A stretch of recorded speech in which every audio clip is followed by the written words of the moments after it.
2 দিন পার হলেও স্বেচ্ছাসেবক দলের নেতা আজিজুর রহমান মুসাব্বির হত্যায় এখনও কাউকে গ্রেপ্তার করতে পারেনি আইনশৃঙ্খলা বাহিনী।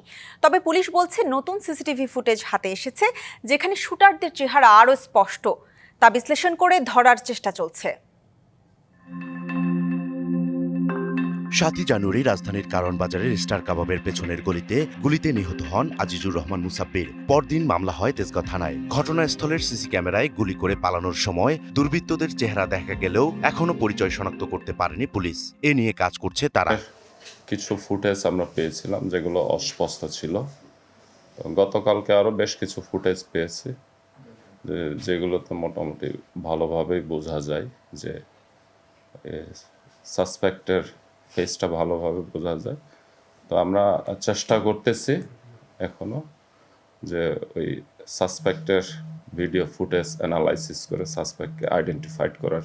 তো নতুন এবং ফিরে আসা গ্রাহকদের জন্য নগদে চলছে ক্যাশব্যাক সহ প্রতিদিন হাজারো উপহার জেতার সুযোগ। হবে আশা আর ফেরা, সারপ্রাইজ সেরা।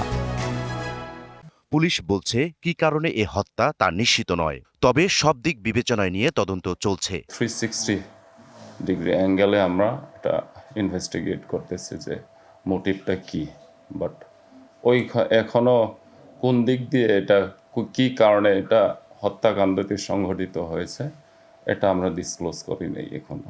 হত্যায় জড়িতদের ধরতে পুলিশের পাশাপাশি কাজ করছে অন্যান্য সংস্থা। ইকবাল অনিক, ডিবিসি নিউজ, ঢাকা।